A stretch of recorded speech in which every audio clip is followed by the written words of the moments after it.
month in the scale. ठीक है, basic salary जो होती है ना बेटा सर, वो सैलरी में टैक्सेबल होती है।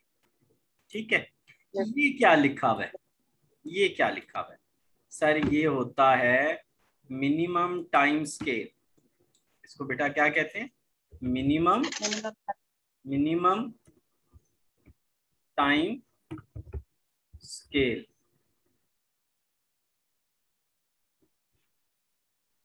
बेटे ये देखो, ये लिखा हुआ है minimum time scale of basic salary.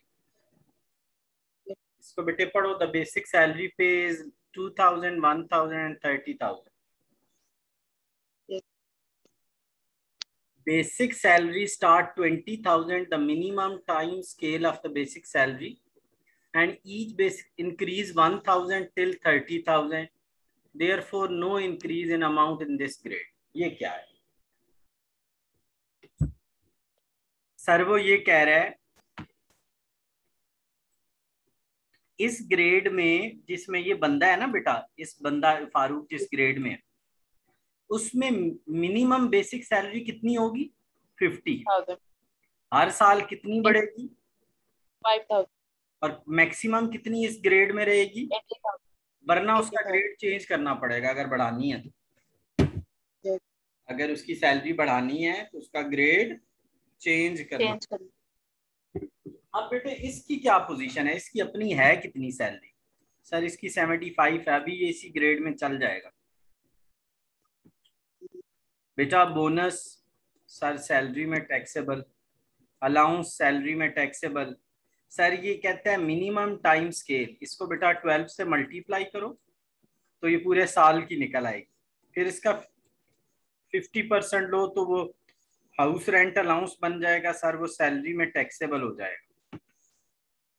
बेटा नेक्स्ट सर कन्वेंस अलाउंस, वो सैलरी में taxable. Tax paid sir step 5, tax deducted at source, tax deducted at source, tax deducted at source.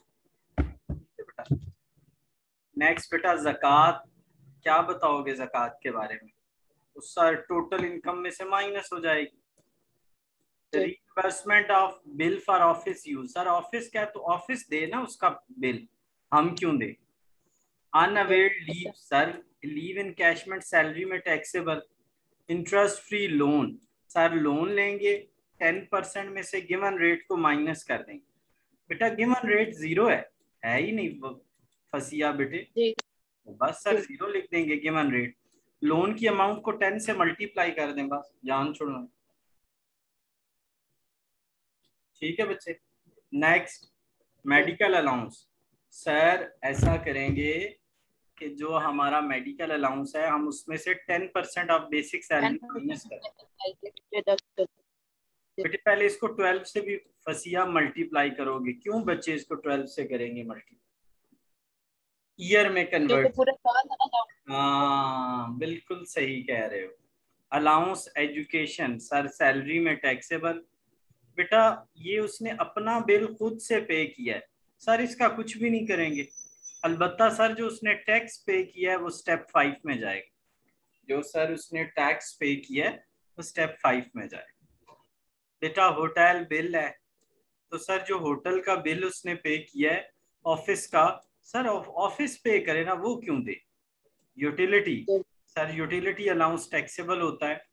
बेटे उसकी कंपनी ने उसको एक रेफ्रिजरेटर दिया जिसकी 1,30,000 रुपए कीमत है, वो कहते हैं कि आप इस्तेमाल करो और जब जाना तो हमें वापस कर जाना। कंपनी उस पर 20% डेप्रिसिएशन ले रही है। तो बेटा डेप्रिसिएशन होता है यूज, फायदा लेना। डेप्रिसिएशन होता है किसी चीज में यूज करना और उसमें कमी हो जाना। वैसे डेप्रिसिएशन का लफ्जी मतलब होता है कमी होना। तो बेटा उसकी वैल्यू में 20% कमी हो रही है रेफ्रिजरेटर की। उसकी वैल्यू में क्यों कमी हो रही है फसिया? सर वो इस्तेमाल कर रहा है तभी कमी हो रही है। तो बेटा जितना वो इस्तेमाल कर रहा है उसको हम क्या कहेंगे? डेप्रिसिएशन, और उसको उसकी सैलरी में डाल के टैक्सेबल करेंगे। बेटा 1,30,000 का 20% देंगे वो 26,000 आएगा, जिसको हम उसकी सैलरी में डालते हैं। ठीक है बच्चे, चलो आप इसको सॉल्व करते हैं। बेटे अब मेरी एक बात सुनो, ये क्वेश्चन इजी था, आगे जो क्वेश्चन आएंगे उनमें सैलरी भी आएगा, कैपिटल गेन भी आएगा, उसके अलावा बेटा प्रॉपर्टी, प्रॉपर्टी भी आएगा, उसके अलावा बेटा अदर सोर्स भी आएगा। Other source. हाँ, तो आपने पता है पहला काम जब क्वेश्चन सॉल्व करना है ना, पता है पहला काम क्या करना है? फर्स्ट काम आपने ये करना है कि आपने ये इनकी मार्किंग कर लेनी है। ये बेटा ठीक है। किस किस आइटम का क्या बनना है, मार्किंग हो गई। नंबर 2 आपने क्या करना है बेटा, आपने हेड्स लिख लेने हैं। ठीक है। हेड्स मसलन हेड बना लेने हैं, यहाँ इनकम फ्रॉम सैलरी लिख के ना, फिर स्पेस जगह छोड़ के आपने देख लेना ना कि इतने में आ जाएगा, इतने में आ जाएगा। जी फिर बेटा इनकम फ्रॉम प्रॉपर्टी लिख लेना है, फिर ऐसे स्पेस सर, मार्क सर जो फर्स्ट हम मार्किंग करेंगे वो इन सेंस यही करना है ना कि टैक्सेबल कौन सा होगा और एग्जाम्प्ट कौन सा होगा। हाँ, और कितने परसेंट लगेगा, कितने परसेंट नहीं लगेगा, कितने परसेंट माफ होगा, कितने परसेंट एग्जेम्प्टेड होगा, यानी जितना मार्किंग, ये मार्किंग क्वेश्चन का हिस्सा नहीं है, ये आपकी आसानी के लिए बेटा, ठीक है जी। क्वेश्चन का हिस्सा नहीं बेटे। उसके बाद आपने क्या कर लेने हैं, दूसरे नंबर पे हेड्स को लिख लेना है, हेड्स को लिख लेना। अब बेटे ये देखो, जैसे ये मैंने हेड लिखे, सिर्फ एक ही हेड लिखा है फसिया सर, इनकम फ्रॉम जी सैलरी। बाकी बेटा मैंने क्योंकि देखो सब कोई हेड सैलरी लिखा है ही नहीं, तो मैं नहीं। लिखूं क्या? है ही नहीं। ठीक अगर होते तो मैं उनके नाम भी इधर करके एक का लिख लेता, एक का इधर लिख लेता, एक का इधर ऊपर करके थोड़ा लिख लेता, पेज अगले पेज पे लिख लेता। समझ रहे हो ना आप मेरी बात बेटा? मैं हेड्स के नाम जो है, ये जैसे हेड है तो ये लिख लिया, अगर कैपिटल गेन होता तो यहाँ वो लिख लेता, प्रॉपर्टी होता तो वो लिख लेता, सारे लिख लेता। साथ बेटे आपने उसके अंडर सेक्शन जरूर लिखना है, अंडर सेक्शन जरूर लिखना है। ठीक है कि कौन सा सेक्शन है, सैलरी का सेक्शन 12 है, फिर नेक्स्ट 18 है, वो आपने सेक्शन याद करने हैं। ठीक। ठीक।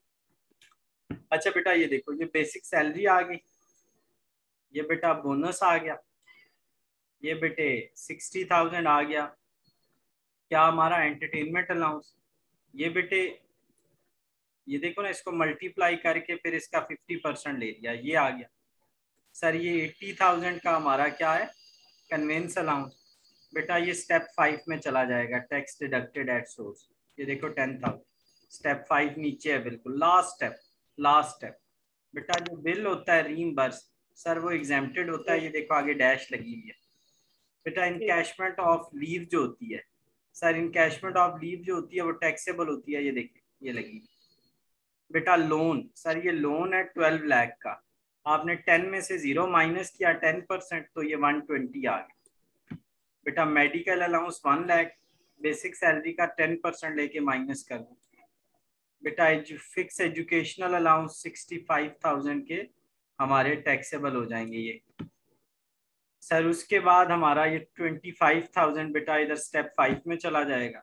ये जो बिल है हमारा 55,000 का बेटा, एंड ऑफिशियल यूज, ये देखो ये 55 डैश लगा हुआ है, हमने नहीं देना।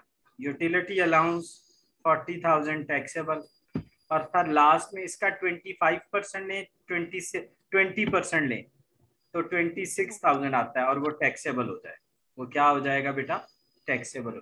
तो इस तरीके से बेटे आप इसको, इन क्वेश्चंस को करेंगे, इन क्वेश्चंस को आप इस तरह से करेंगे।